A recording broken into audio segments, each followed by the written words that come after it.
And welcome everybody to another edition of the GSMC Sports Podcast brought to you by the GSMC Sports Network.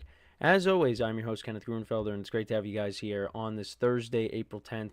We have a lot to cover on the show today. Before I get into all that, just want to remind you guys, as always, to tip or donate and get your comments recognized, make sure to hit that super chat button in the chat. If you want to see me acknowledge any thought or comment you may have throughout the live broadcast. It makes the show more lively, more entertaining between myself, the host, and you guys, the viewers.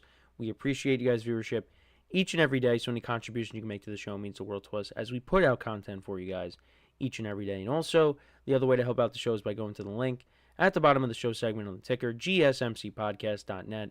That is GSMCPodcast.net. So let's get into what we are going to discuss for today. So we are going to start off the show. We are going to talk about last night's game between the Lakers and the Mavericks as Luka Doncic made his return to Dallas for the first time since he was traded. And we will get into all of that in just a second.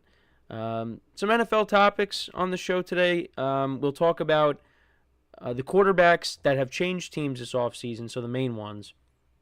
We'll talk about them. Who has the most to prove with their new team in 2025. We'll also get into talking about the current regimes in the NFL that are on the hot seat. Who has what's a crucial? This is a crucial year for a lot of those teams, for some of these teams, and we're going to talk about what teams specifically. We will also get into talking about the NL West because right now in the early going, that is the best division in baseball. So we will talk about that. So, the Dodgers are included in that. But we'll give respect to the other teams as well. And then in the final part of the show, we will rank the teams in the NFC North post-free agency. So let's get into the first topic, which is talking about Luka's return to Dallas last night. And they played a tribute video for him last night. Very emotional.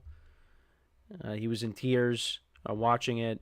And in the post-game interview, he said he didn't know how he was going to be able to play in the game, but he played, and he played very well. He got off to a little bit of a shaky start, but, he finished with 45 points. I think he had 31 at the half.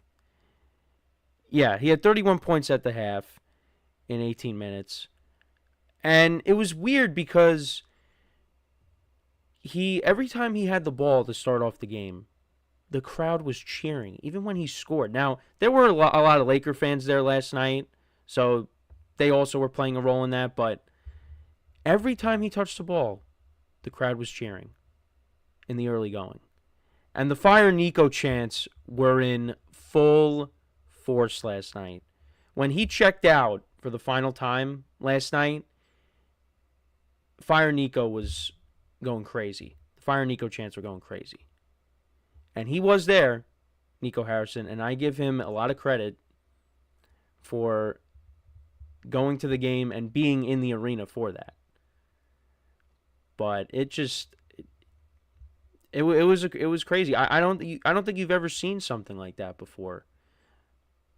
When you like Michael Jordan, when he made his return to Chicago with the Wizards, I believe that it was like a 5-minute standing ovation. I don't know what specifically happened in the game, but there was that. You talk about some of the returns in the NFL, like when Peyton Manning returned to Indy for the first time, when Tom Brady returned to New England for the first time. They got cheers before the game, but once, the team lineups were announced and when the game started, Colts fans were cheering for the Colts, Patriot fans were cheering for the Patriots. I think this is similar, believe it or not, to something Yankee related. Now, I think my mom and my dad were there for this, but when Tino Martinez made his return to the Bronx for the first time since he left, he hit a home run against the Yankees. He was with the Cardinals at the time. And Yankee fans were cheering for him. They wanted a curtain call. So I guess that in that way is kind of similar. But the thing is, the other situations that I just brought up, those guys signed elsewhere. Luka was traded. Dallas fans feel like he was taken from them in a trade that shocked everybody. Nobody expected that to happen, other than, the Mavericks front office was trying to work on it behind closed doors. And, he was very upset about it. He thought he was going to be in Dallas forever. But that didn't happen. So, Dallas fans, like I said, they have a right to do what they did last night. Because you don't trade this kind of player. Now, they could tell you why, the reports out there, why he was traded and all that, but he's one of the best players in the NBA. You don't trade that. And they could have gotten more for what they, gave up, what they ended up getting. Now, look, we never got to see what this Dallas team would have looked like at full strength post Luka. We never got to see that because, Anthony Davis, his first game with the Mavericks, he got hurt. Gafford, Derek Lively, Kyrie Irving, all these guys got hurt. So we never got to see what the product on the court looked like at full strength. So Nico Harrison's going to get another year, right? But if the Lakers go on a deep playoff run and they win the championship, already last night, it's a bad look when Luka's dropping 45 points. You got to hope this Dallas team is healthy next year, because if it's not, or it just doesn't perform well, could be out of a job. It's a bad look. Mark Cuban was there last night. And Dirk Nowitzki was there last night. Luka never should have been traded. He shouldn't. Now, for the Lakers, good for them. You got your franchise player once LeBron James retires. But, it's still, like, one of the most shocking and head-scratching trades you will ever see. So I know we kind of talked more about the general stuff, but this was a competitive game last night. The Mavericks did hang around for a while. They did take the lead at one point early in the fourth quarter, but the Lakers ultimately won this game. Luka had 45 points, like I said, 8 rebounds, 6 assists, like you see here on the graphic. Austin Reeves actually, wasn't great. Only had 11 points. He was due for a low-scoring game. He's been on a heater the last several games. LeBron James had 27 points. Rui Hachimura had 15. And then for the Mavericks, their leading scorer last night was Najee Marshall. He had 23 points. P.J. Washington had 14. Anthony Davis had 13. Klay Thompson only had 6. And comparing both teams, Mavericks shot 50% from the field. Lakers shot 46.7%. Both shot around 33% from 3. Lakers were better with their free throws. But that was a big win for the Lakers last night. We did see some crushing losses for some teams, like the Warriors. They lost on a buzzer beater. Harrison Barnes, the former Warrior, hit a buzzer beater 3 at the end of the game to beat them. So now the Warriors are the 7th seed, and they could be in the play-in right now. Now the Grizzlies right now, they're back in the 6th seed. Denver, post Michael Malone, won their game last night, so they're still the 4. The Lakers right now, 2 more games against the Rockets and the Trailblazers. So, and they did clinch a playoff spot last night. So if they do win their next 2 games, they're the 3 seed. No questions asked. But yeah, it's amazing what this Western Conference is. The Mavericks will be a play-in team. The Suns, they've lost now 8 in a row. I don't think have they not won a game since Kevin Durant got hurt? What a disaster of a season. That's really all I have to say. But yeah, the Mavericks are going to make it. So, maybe Nico Harrison will get lucky and they find their way into the first round of the playoffs. They pull off an upset, but I just don't see that happening. I think they'll be out in the play-in. And actually, another thing with Luka that I wanted to bring up. So, he was actually the second player in NBA history to score 45 points with and against the same team in a single season. And the last person to do that, Will Chamberlain. So that's good company. So, yeah, I mean, like I said, got off to a bit of a shaky start at the very beginning, but, I mean, he turned in a great performance. And, again, the Mavericks made that trade. Anthony Davis is a good player, but Anthony Davis is an older player. You're not expecting Anthony Davis to do that on a night-to-night basis. With Luka, you are. And the Mavericks really made a mistake. And I know on the broadcast they tried to spin it and say, which, again, I do agree that, with the Mavericks at full strength with this current team, they're not a bad team. But that still doesn't justify the fact that they traded a superstar.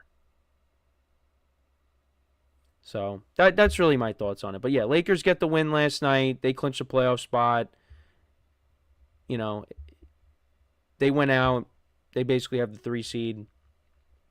So they're in a good spot right now. And they play, like I said, their next game is against the Rockets, so we'll see how that goes.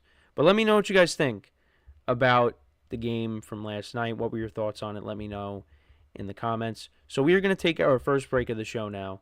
And then when we come back, we will talk about the quarterbacks that have the most to prove on their new teams in the NFL. So with that being said, stick around, and we'll be right back here on the GSMC Sports Podcast. I feel like I'm losing my mind. Is everybody in the world blind? Please, Lord, give me a sign, a sign.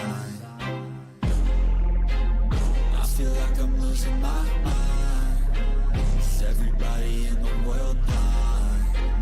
Please, Lord, give me a sign, a sign. I wanna be the greatest. Everybody on the fake shit. I look around and feel like everybody is the fakest. I make this every day and I'm impatient, hoping one day I blow up from the basement. Statement, the top is so vacant. I don't hear shit that I think is amazing. Waiting for my day when I'm playing sold out shows for 1,000 faces. Hey, give me that crown, get in my way and to be put down. It ain't your place, all this my town. If I want that shit, then I'll get it right now. I'm losing it, the noose it fits. I'm losing shit, a stupid myth. You choose to live or choose to dip. You choose to fight or lose your grip and lose a gift. Oh, I feel like I'm losing my mind. Is everybody in the world blind? Please, Lord, give me a sign, a sign. I feel like I'm losing my mind. Is everybody in the world blind?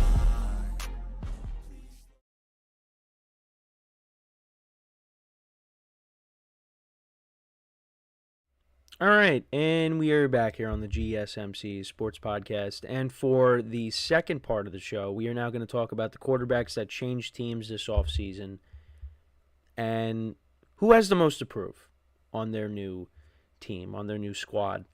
So we're going to talk about the main ones. We'll talk about Geno Smith, Justin Fields, Sam Darnold, and Russell Wilson. Now, for me, I think the quarterback that has the most to prove is Sam Darnold. I think that's without question. I think of the 4 guys that I just named, he's the one that has the most to prove because he's coming off of his best statistical season. He's coming off of a season where the team he played for had 14 wins. You had the coach of the year behind you. You had the best receiver in the league. You had a good number 2. TJ Hawkinson came back late. You were backed by a very good defense. The Vikings were a very good team in 2024, but unfortunately the season fell flat because you had, the regular season finale against the Lions where you could have locked up the 1 seed, and they ended up losing that game, and then you lose in the wild card round against the Rams, and Sam Darnold was not good in those games. He wasn't. Now, the offensive line was an issue, but it doesn't go without putting the blame on him as well. He just did not. When he got sacked a bunch of times, not all of them were his fault. Did hold on to the ball too long at times, but yeah, it was. Look, it was a team effort, right? So, yeah, but Darnold does get, the blame because he is the quarterback. So now he goes to a team in the Seahawks, and the Seahawks had a very interesting offseason because, they traded Geno Smith, and that opened up the opportunity for Sam Darnold to sign there.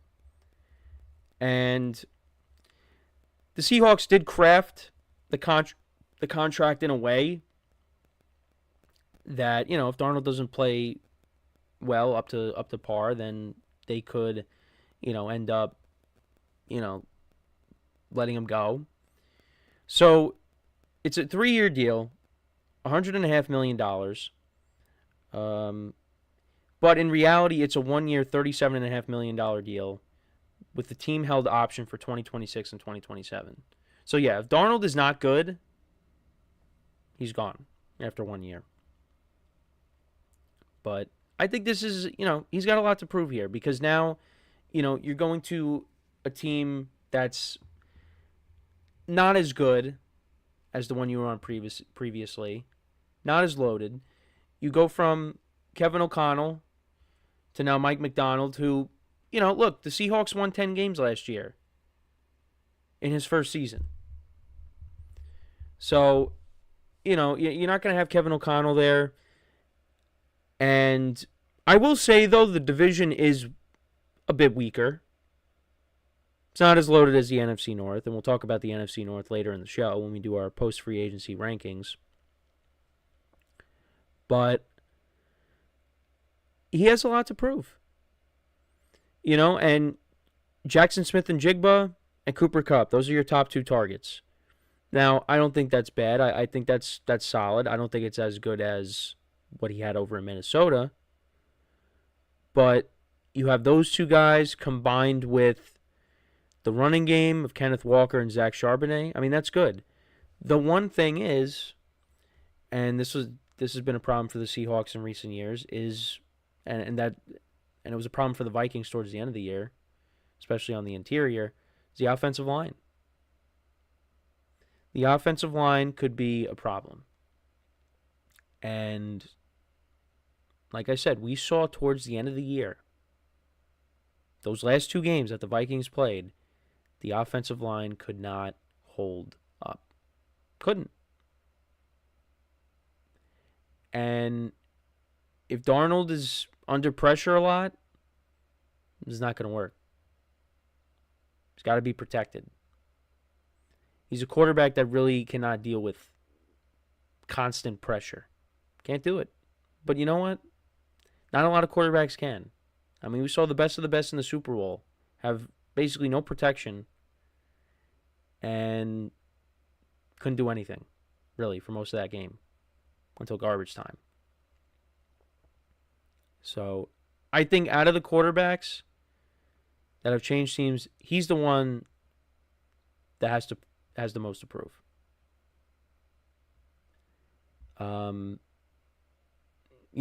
Because of the season he's coming off of, can he repeat that in a lesser situation? Now, again, it's not like he went to a team that's in a full-on rebuild. They've reloaded, but they've kind of moved laterally. I mean, I like what they've done. I like the Cooper Kupp move, and I do think Darnold is, in my opinion, a bit of an upgrade over Geno Smith at this point. So, we'll see. And I like that they added DeMarcus Lawrence to the defensive line. The Seahawks defense is good. And Mike McDonald is a defensive-minded head coach. But the offense, I'm curious to see how it plays out. So Sam Darnold is one of those guys. And then for the other quarterbacks, I mean, I think the one that has the least to prove is Geno Smith in my opinion. I know he was given a 2-year extension. But, with Geno Smith, he's now in his mid-30s. I think we know what he is at this point. Geno Smith was brought in to help win games. I don't think they're looking at... To me, Geno Smith is not, even with the extension, Geno Smith is not going to take the Raiders to the promised land. He's not going to. But what Pete Carroll and this new regime want is to win games right now. And Geno Smith, bringing him in, he can win you games. I think the Raiders can win more games next year with him at quarterback and with Pete Carroll as the head coach. The problem is they play in such a tough division, and there's still more work that needs to be done. This is a team that really needs to do well with the draft. They have to. So they could be, so you get best player available with your first pick, whatever. Fill out the holes that you can, the best you can. But yeah, Geno Smith, with the extension, look, again, we know what he is at this point. Now, look, the Seahawks got rid of him. So, that is a chip on his shoulder. Like, hey, you got rid of me. I'm going to show you that you made a mistake, bringing in Sam Darnold. But I would say he has the least. He's the quarterback that has to prove it the least. Now, I think Russell Wilson would be number 2 behind Darnold. This is now going to be his 3rd team in 3 years. And now you're paired up with Brian Daboll. And when Brian Daboll first got to the Giants, it was all about, hey, he's a quarterback whisperer. And, the first year with Daniel Jones, hey, they got to the playoffs. They won a playoff game. Daniel Jones played great in that playoff game, although it was against a bad defense at the time. But then everything, the last 2 years, it has not been good. Has not been good. And look, we saw Drew Lock have one of the best games a quarterback has had for the Giants in a long time. And Brian Daboll at the end of the game, this was against the Colts, at the end of the game said, that's what happens when you have good quarterback play. And look, Russ has kind of fallen off. Well, not kind of. He has fallen off since his days in Seattle. He has. And it all started in Denver. I was one of those people that was very high on Denver when he got traded there. But I think there was more issues besides the quarterback position. Coaching was, I think, the main thing. And you could point to the very first game that Russ had with Denver against the Seahawks where, Nathaniel Hackett was not using his timeouts towards the end there. But, yeah, Russ was not good. Then he was a little bit better his second year with with Sean Payton. But Sean Payton didn't want him. Sean Payton benched him. And then with the Steelers, he got off to a good start, but then the Steelers lost 5 games in a row. So I think Russ can still play, but he can't play at the level that he did in Seattle. We know that at this point. But, if he doesn't do well with the Giants, then what's the future for him? As a backup? Does he want that? So he's really going to, if Russell Wilson goes out there and him and Brian Daboll have a great relationship and Russ has his best year since his days in Seattle and the Giants actually win some games, he's bought himself more time as a starter. But I think if he goes out there and he does not play well, I don't know who else is gonna give him a chance to be a starting quarterback unless you're super desperate for it. For one,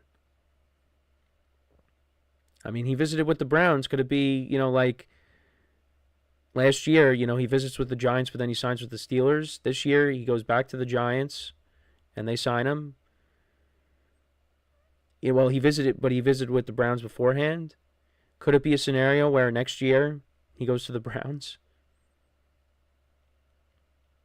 I don't know. But I would say he's second. And then Justin Fields, I would say, is third. The Jets really like Justin Fields.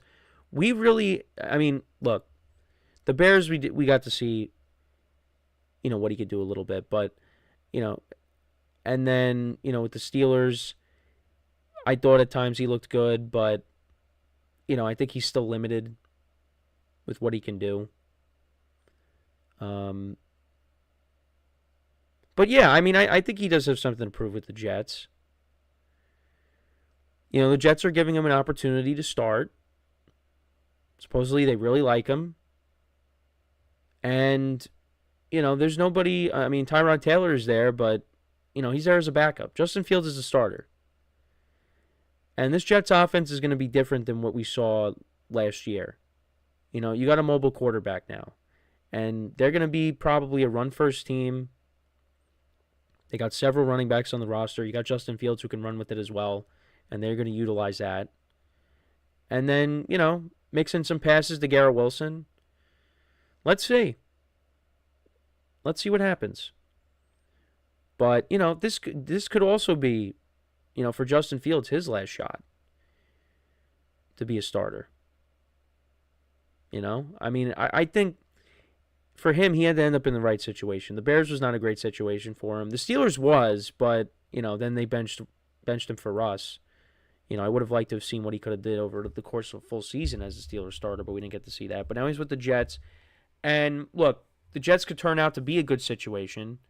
And I know some people will probably laugh at me saying that, but it's just because of the current regime. Now, if this current regime, they talk the talk, but now they're going to be able to walk the walk. If they could do that, then this could turn out to be a good situation for Fields. If not, then, I don't know what's going to happen there. But bottom line is this. Russell Wilson. Well, Russell Wilson, yes, has the second most. But Sam Darnold, to me, is the quarterback that has the most to prove. In my opinion. Because I think we know what Russell Wilson is at this point. But, this could be his last opportunity to be a starter. For Fields, I don't think there's... now he's in New York, playing in New York, so there's pressure. But, I don't think the expectations are super high. And then for Geno Smith, he's in his mid-30s. The Raiders just want to win games right now to be competitive. And then, eventually they'll have to find their long-term answer at quarterback. But that's just how I look at it. Sam Darnold, to me, has the most to prove in 2025 out of the quarterbacks that have changed teams. Now, Aaron Rodgers still hasn't signed yet. Had he signed, he would have been included in this. But because he hasn't signed yet, I decided not to include him.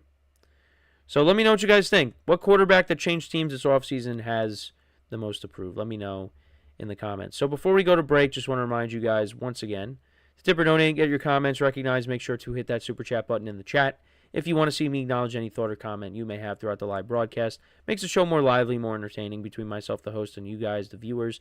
We appreciate you guys' viewership each and every day, so any contribution you can make to the show means the world to us as we put out content for you guys each and every day. And also, the other way to help out the show is by going to the link at the bottom of the show segment on the ticker, GSMCPodcast.net. That is GSMCPodcast.net. So when we come back from our next break, we will continue talking about the NFL. We will talk about the regimes, the current regimes that are on the hot seat going into 2025. So with that being said, stick around, and we'll be right back here on the GSMC Sports Podcast. Looking for your daily fix of sports talk without having to pay for it? GSMC Sports Network is available on YouTube. Just search GSMC Sports Network. Get your fix of daily sports talk shows on YouTube, absolutely free. NFL, college football, NBA, MLB, MMA, UFC, fantasy football, and so much more. GSMC Sports Network has shows running all day long, with new sports shows starting every 2 hours. Just like on your favorite cable sports channel, except GSMC Sports Network is absolutely free. Just search GSMC Sports Network on YouTube to catch one of your new favorite shows, like the GSMC College Football Podcast, Chip Shot Football Podcast, Hoops and Heels Women's Sports Podcast, GSMC Basketball Podcast, and so many more. Check it out for yourself. GSMC Sports Network, now available on YouTube absolutely free. Search GSMC Sports Network on YouTube right right now.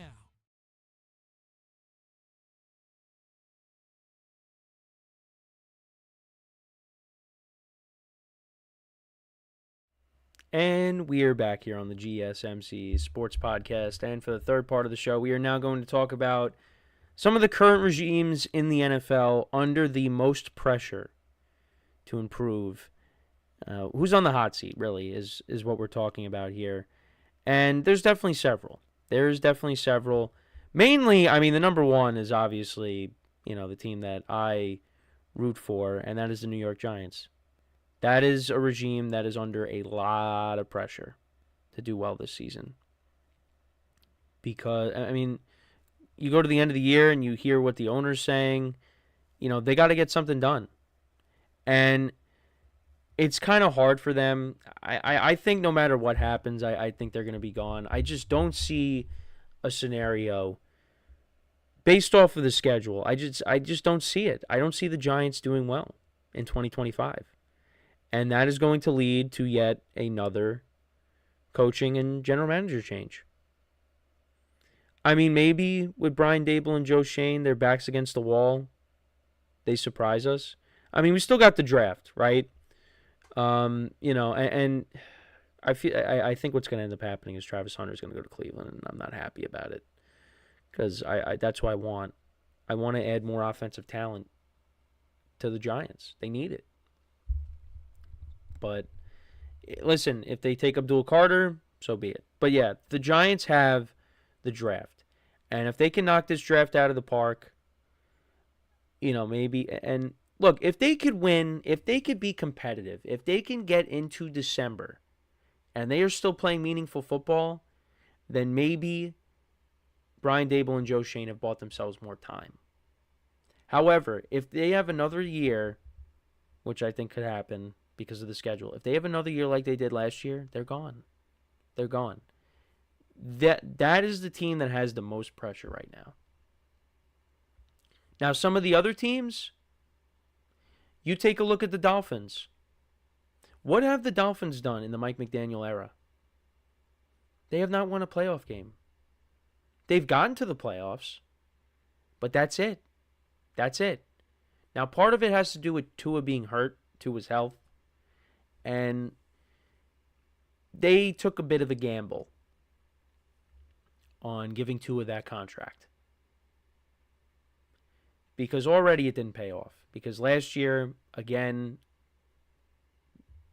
sustained a concussion, got a concussion, was out for several games, came back. Now the Dolphins could have made the playoffs. They were close, but they lost some crucial games. They lost that close game to the Cardinals when Tua first came back. He was not great against the Texans. And that was a one-score game.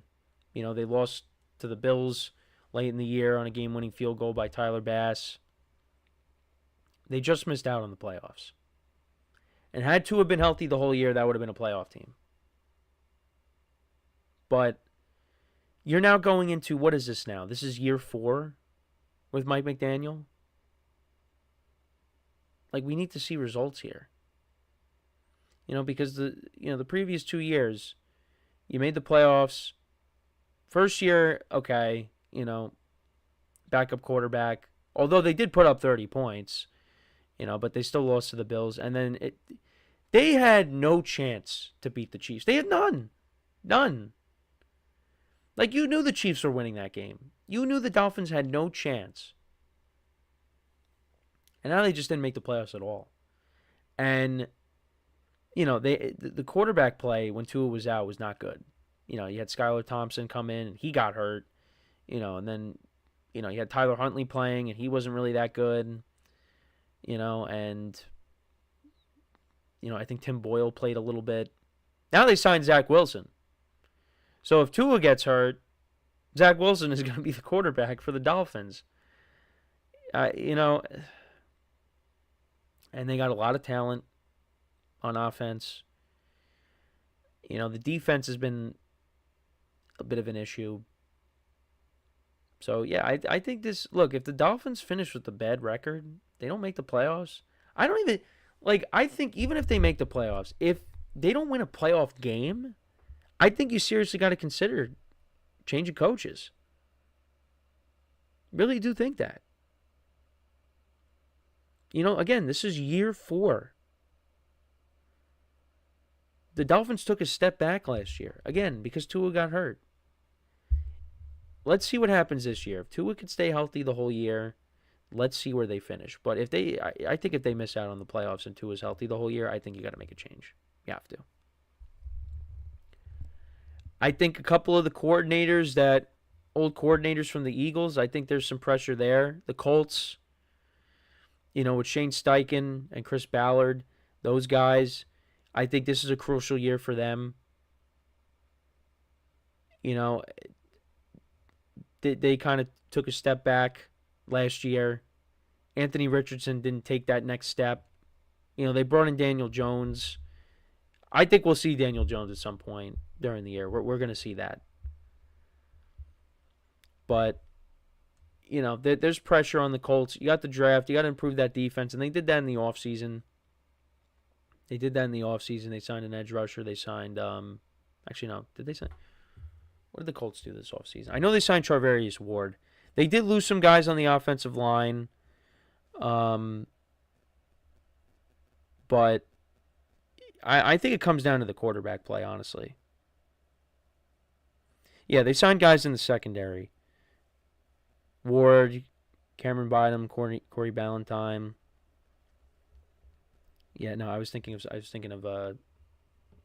Adenabo going elsewhere. But yeah, I think this is a make or break year for Shane Steichen, possibly Chris Ballard, because now he's going into what? He's going into year 3. He's going into year 3. Jonathan Gannon's going into year 3. Got to make the playoffs. 2023 they came really close, and they missed out. Last year, they took a step back. Actually, yes, they did take a step back. They still won 8 games. Previous year, they won 9. But I think with better quarterback play, Colts probably make the playoffs. They're not far off. They're not far off like the Giants. And the Dolphins aren't far off either, but still, they've been getting to the playoffs, and they haven't won. Now this is Mike McDaniel's 4th year. This is Shane Steichen's 3rd year. But yeah, quarterback play has got to be better. Defense got to be better. They got good young receivers on this team. They got one of the best running backs in the league in Jonathan Taylor. Let's see what happens. But yeah, I also think Jonathan Gannon's up there too. The Cardinals were in first place at one point last year, and they ended up not making the playoffs. The first year, Kyler Murray was out, tore his ACL, was still recovering from that. Cardinals weren't expected to be good. This past season, I guess you could say the same thing, but, this is a big year, I think, for the Cardinals. And they're going to have to deliver. So, and you know what? I actually would throw in Zach Taylor and the Bengals' current regime. I would throw them in there. 9-8 the last 2 years. You've missed the playoffs. I know the previous year Joe Burrow got hurt, but if the Bengals don't make the playoffs in 2025, I think it's going to be because their defense is still not good, but I think, I think for Zach Taylor and the Bengals regime, they could be out as well. So I would put them in there. Also, what was the other team I was looking at? The Browns, maybe, with Kevin Stefanski and Andrew Berry. I don't know. They kind of made this mess with Deshaun Watson. Jimmy Haslam also commented on the Deshaun Watson trade as well. I mean, he had a lot to do with it too.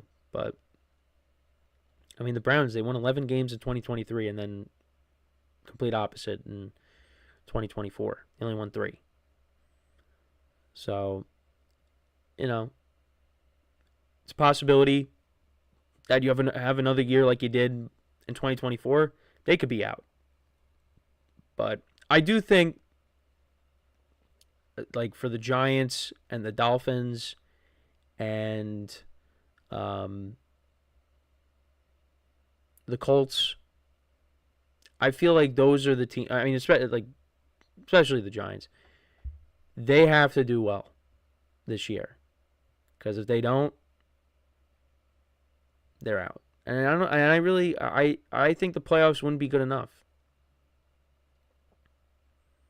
Now, I mean, if the Dolphins are like the number 1 seed and they, get a first round bye and they lose, I mean, I don't think that's going to happen. But Mike McDaniel has to make the playoffs and win a playoff game, in my opinion. Now, if he doesn't make the playoffs at all, he's out. So it's a big year for some teams, and we'll see what happens. But let me know what you guys think. What current regime do you think is under the most pressure to do well in 2025? Let me know in the comments. Well, who's on the hot seat? The ones that you believe are on the hot seat. Let me know in the comments. Actually, I mean, we can talk about the Bills. The Bills with Sean McDermott. I mean, they made it to the championship game again, but they lost to the Chiefs. At one point, do you say, you know what? Maybe we got to do something else. I don't know. That one's like an honorable mention, because the Bills are a playoff team every year, and they do win playoff games. It's just they lose against that team, the Chiefs. But if they lose to the Chiefs again and Sean McDermott gets let go, it's like the Chiefs have costed people jobs. Now you can't say that about the Ravens, because John Harbaugh just got an extension. So, all right. So we're gonna take our next break. When we come back, we will talk about the NL West, because right now it is the best division in baseball. So we will get into that when we return from our next break. So with that being said, stick around, and we'll be right back here on the GSMC Sports Podcast.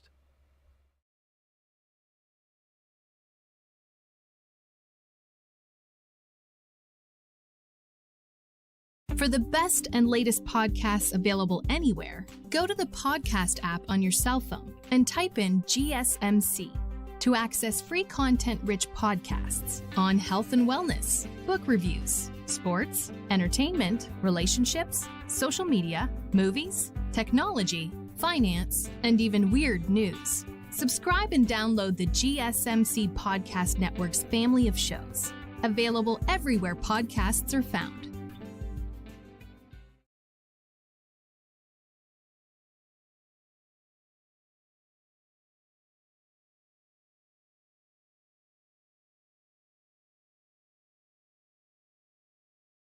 All right, and we are back here on the GSMC Sports Podcast, and for the fourth part of the show, we are now going to talk about the NL West and how right now it is the best division in baseball. Now, it's still very early. Teams could regress, but I think for some of these teams, I mean, these teams are here to stay. Now, the one team out of the 4 that we're going to talk about, sorry, Rockies fans. I've been dissing the Rockies this week. But the Giants right now. The Giants are 9-3 on the season. They have been a surprise so far. Their pitching, Verlander actually got roughed up yesterday. He gave up 5 earned runs. I thought he was doing good, I think, before that. His previous start. But the bullpen actually was pretty good yesterday. They didn't give up a single run. They gave up 1 hit. But, yeah, no, they have been good. They have been good. And looking at their, let's look at the team totals. So, for pitching, Giants actually second in team ERA, 2.78. So, this incredible start for them, or this, I don't want to say incredible, but this solid start for them, it's been built on the pitching. Because I look at, you look at their lineup, Let's see how the lineup's been doing. Well, I mean, they did score 8 runs yesterday on 12 hits. So, looking at the lineup, the batting averages are not, or some of them are not impressive. Willie Adames has not gotten off to a good start, and they gave him a big contract. In 49 at-bats, he's batting 184. His OPS is 465. He has no home runs and 6 RBIs. Jung-Hoo Lee, though, has a 908 OPS. 45 at-bats this season. He's batting 333. Matt Chapman is batting a little over 200. He has a couple of home runs on the year. Mikey Yastrzemski has gotten off to a good start. 344. Has an 1,000 OPS, 2 homers and 6 RBIs. Wilmer Flores has been solid this year. He's got a 900 OPS. Actually, wow, he's gotten off to a great start. 5 home runs and 14 RBIs. He's been good. He's been good. So those have been their key players. Like I said, their bullpen, I mean, you see the team ERA. Again, the second best behind the Mets. And, looking at their pitching, Robbie Ray's gotten off to a good start. He's 2-0 on the year. Jordan Hicks is 1-0 on the year with a 2.38 ERA. And then you got Logan Webb in 3 games. He's 1-0 with a 1.89 ERA. And Verlander, I guess, was doing okay until, yesterday he got roughed up. So the one thing I will say is the pitching for all 4 teams is solid. I know, with the Diamondbacks, Merrill Kelly got roughed up against the Yankees. We just talked about Verlander. Padres are dealing with some injuries to their rotation. But yeah, you look at the top 10 in team ERA. We mentioned the Giants at 2. The Dodgers are at 6, and the Padres are at 7. Dodgers have a 3.22 team ERA, and the Padres have a 3.32 ERA. And then the Diamondbacks, yeah, they're at 21. They're at a 4.42. I mean, Zach Gallen pitched a really good game against the Yankees not too long ago. Did get roughed up by the Orioles. Well, the Diamondbacks, I think it's been built on their lineup. Right now, batting average, they're 5th. Home runs, they're 6th. RBIs, they're 3rd. OPS, they're 2nd behind the Yankees. On-base percentage, they're 4th. Slugging percentage, they're 3rd. So, for them, it's been more built on their lineup. But right now, though, when you look at the standings exactly, they're 7-6. You look at the Padres, the Giants, and the Dodgers. Padres are 10-3. They're in first place currently. The Giants are 9-3. Dodgers are 10-4. Diamondbacks are 7-6. The pitching has to be a little bit better. But they do have good pitchers in that rotation. Corbin Burns hasn't been great so far, but you figure he's going to settle in. You got Zach Gallen. You got Merrill Kelly. This is a good rotation. Lineup's been the strength for them so far. For the Padres, I mean, it's been a little bit of both. It's been the lineup. It's been the pitching. Same thing with the Dodgers.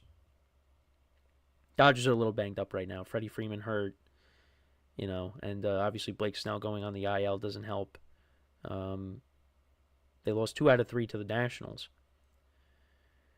But, yeah, and the Padres are dealing with some guys being out as well because they beat the A's yesterday 2-1. They didn't have Jay Cronenworth. They had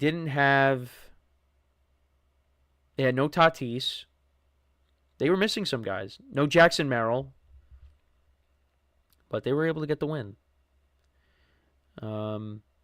Randy Vasquez, former Yankee. 5 innings, 1 hit, 1 earned run, 3 walks, 1 strikeout. He's got a 1.72 ERA in the early going. Padres bullpen did well yesterday. Didn't give up a run. So, yeah, they're off to a 10-3 start. And, we heard, Michael King and Dylan Cease could be on the trade block. Right now, can't say that. Can't say that. They are going to be a good team again. Yeah, so far a good start for them. Now, for the Giants, we'll see how long they could sustain this, but they do have a good rotation. Robbie Ray won the Cy Young back in 2021, I think. That was a while ago. But, he's still a good pitcher. Logan Webb is still one of the more underrated pitchers in the league. Jordan Hicks, they brought him in, I think, last year. And then you got Verlander, who, yeah, he's not who he once was, but, I think he's going to be inconsistent. So, yeah, I mean, maybe they could sustain it. For the Diamondbacks, 7-6, they get some of their guys in order. They're going to be right there too. And then, like I said, then there's the Rockies. So it's going to be interesting. I mean, the Giants, they haven't made the playoffs since 2021, and that was when they won over 100 games, and everyone's like, how did they do that? Well, actually, it's an odd year. It's not an even year. Because 2021, they had this great year, and, that kind of ended the whole Giants are always good in an even year, because that was an odd year. And, they could have they almost beat the Dodgers in 5 games in the division series. And who knows what would have happened. But, yeah, this is a strong division. And the Giants, they got I think an advantage this weekend against the Yankees with the pitching matchups. The Yankees have kind of struggled against good pitching this year, not against bad pitching. That's why the whole torpedo bat thing started. But yeah, they lost 2 out of 3 in Detroit against, Tariq Skubal. They lost to him. So, yeah, I mean, looking at this series, I mean, I think the Giants have the advantage against the Yankees this weekend. And then, for the Dodgers, they'll be going up against the Cubs. First time since the Tokyo series. So we'll see how that goes. The Cubs have looked pretty good since the Tokyo series. And then for the Padres, they will be playing against... Well, the Diamondbacks will be playing against the Brewers. Padres will be playing against the Rockies. Yeah, Nick Pivetta, he's in the rotation. He's gotten off to a good start. 2.7 ERA, he's 1-1.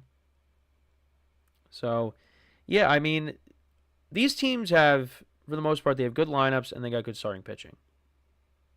So, and some of them have good bullpens. I don't really know. Well, we talked about the Giants bullpen. They pitched well yesterday, but no, the Dodgers bullpen is good, of course. Got a lot of depth there. So, I think the Diamondbacks bullpen's a little shaky, but yeah, some very good teams in that division, and it's gonna make for some good baseball. I mean, Dodgers Padres always gets a lot of eyes from baseball fans. Padres could have knocked off the Dodgers last year, and that postseason could have turned out very different. But yeah, no. When these teams match up against each other, it is going to be something to pay attention to. It really is. But yeah, that's the best division right now. It could change. Don't get me wrong. It could change. But for right now, I wanted to give them the credit that they deserve.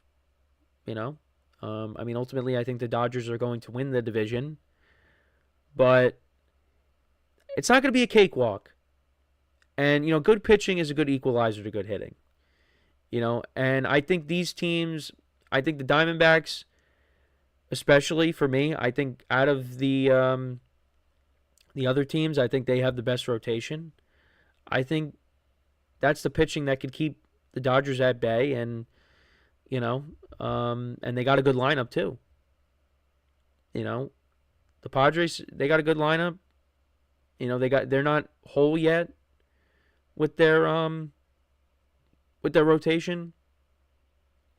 So, once they get some guys back, they'll be at full strength. So, yeah, and then the Giants, let's see if they can keep it up. But they need I mean, Willie Adames, we talked about it, his numbers are not good this year. He's got to step it up. The Giants gave him a big contract, and that has not looked good so far. But let me know what you guys think, though, about the NL West. Any comments you may have on that division, let me know in the comments. So we are going to take our final break of the show now. And then when we come back, we will continue our post-free agency rankings. Today we will be ranking the teams in the NFC North. So how are we going to rank them? We will rank them when we come back. Who's going to be the number one team? Who's going to be fourth? Who's going to be in between that? So that is what we will get into when we come back from our final break of the show. So for one final time today, make sure to stick around. And we'll be right back here on the GSMC Sports Podcast.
All right, and we are back here on the GSMC Sports Podcast. And for the final part of the show, we are now going to rank the NFC North teams post-free agency.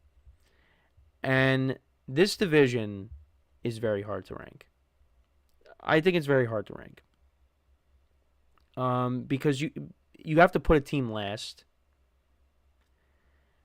And, all these teams, I think next year, all these teams can make the playoffs. Last year showed me how good of a coach Kevin O'Connell is. Got a lot out of Sam Darnold. Also, the Vikings had a good team. That roster also played a role too. I think the Lions regressed a little bit because not because of the players, but because of the coordinators that they lost. Now they did sign DJ Reed from the Jets, which I liked. The Bears, I loved what they did this offseason. The Packers, I really wasn't a big fan. They didn't really do much. They signed a guard. They signed a corner. They brought in McCole Hardman. But I don't know. We still have the draft. So how would I rank this division? I mean, it's really tough. It is really tough. Because, again, like you saw, the Bears have a new coach. The Packers, like I said, didn't really do too much. The Vikings are going to have a new quarterback. The Lions are going to have new coordinators. There's so many changes with this division. So I really don't know. But we're going to do our best here. Somebody has to finish in last. Somebody has to finish in last. And I am going to say... It's tough.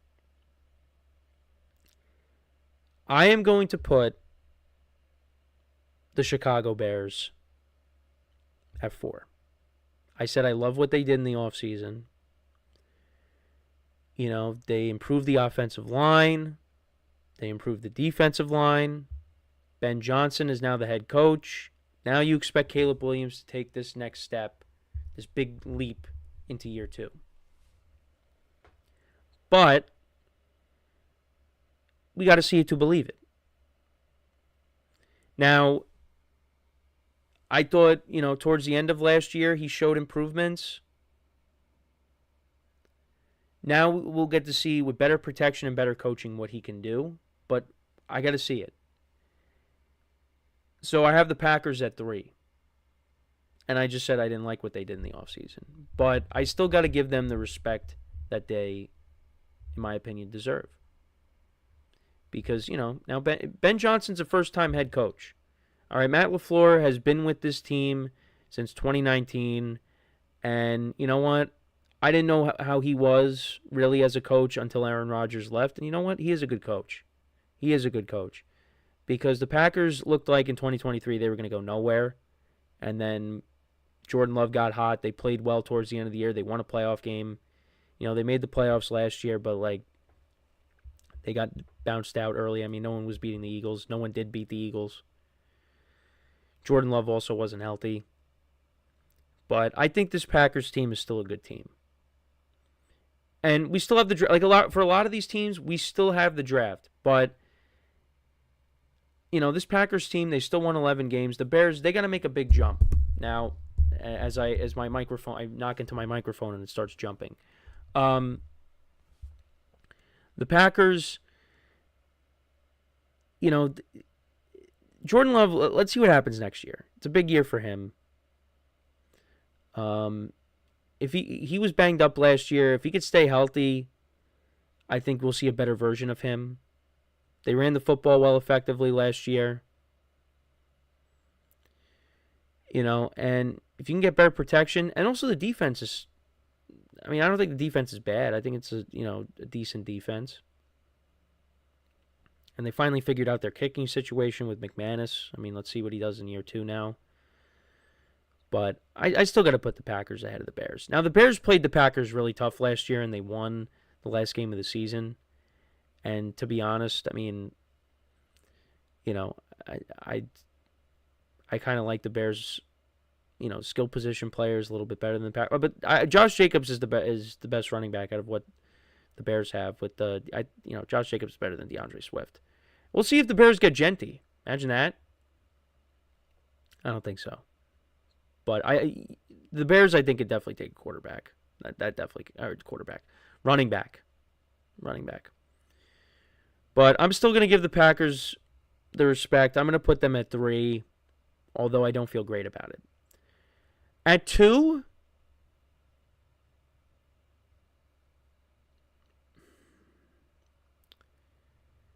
I'm going to put the Vikings. They're going to have a new quarterback next year. J.J. McCarthy is going to be the starter, we would imagine. They improved the offensive line.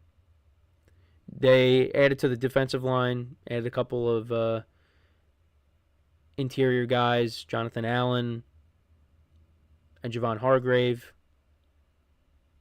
It's a very good roster.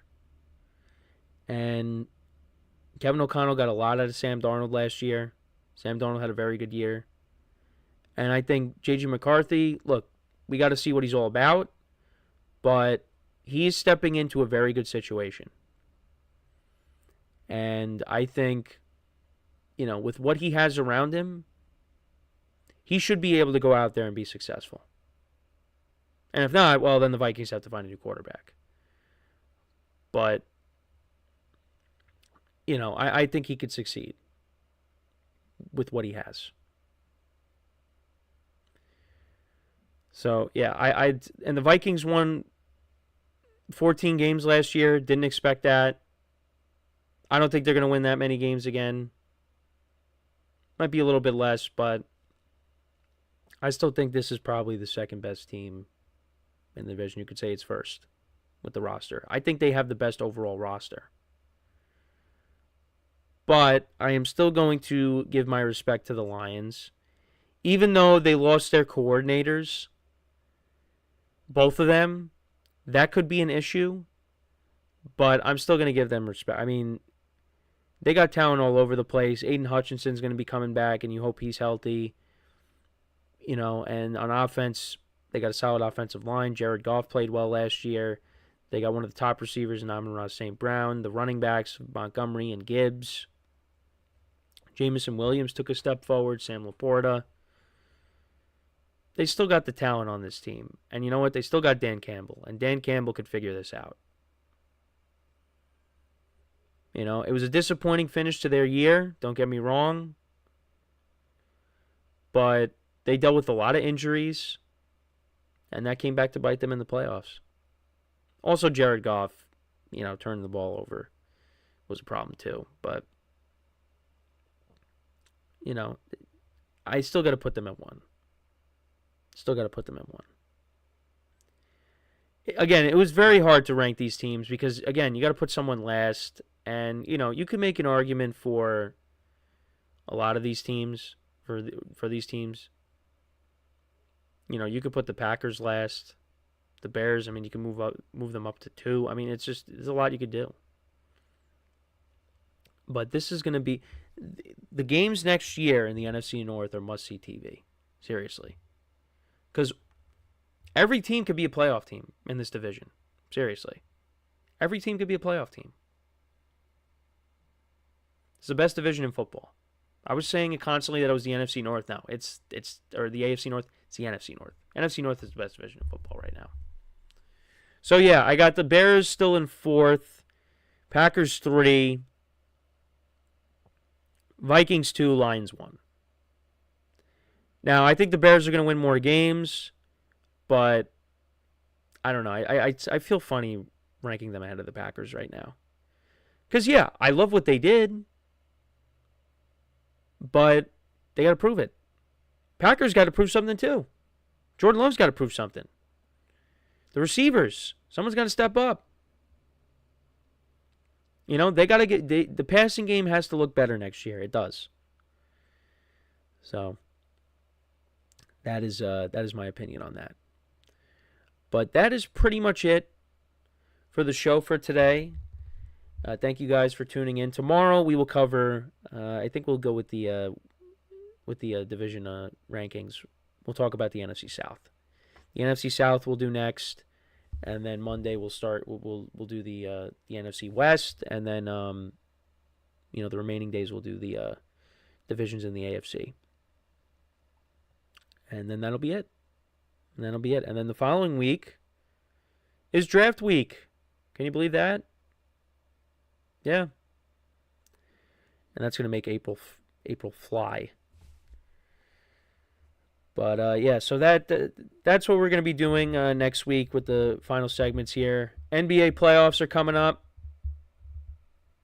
I know I keep saying it, but they're coming up. NHL playoffs are coming up. We'll continue to talk about the Western Conference because, things can change overnight. Any big news in baseball we'll cover. But yeah, no, there's a lot going on. There's a lot going on. With playoffs coming up and the draft. So, but yeah, appreciate you guys always supporting the show, tuning in. Make sure to check out all of the other shows as well on the network. Got some new faces, of course. So check out those shows. And also the shows that, the old faces that you're used to as well. Make sure to leave a like, comment, and subscribe to both YouTube channels if you can. Really help us out. And yeah, appreciate you guys' support each and every day doing the shows here. But yeah, so that is it from me. Until next time, I'm Kenneth Grunfelder signing off from the GSMC Sports Podcast brought to you by the GSMC Sports Network. Have a good day, and I will talk to you guys tomorrow. Take care.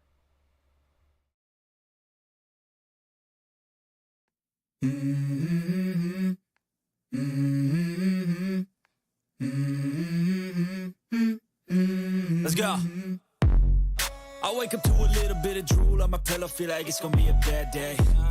Yeah, I'm tired of shit, and the coffee ain't hit yet, damn, ain't that great.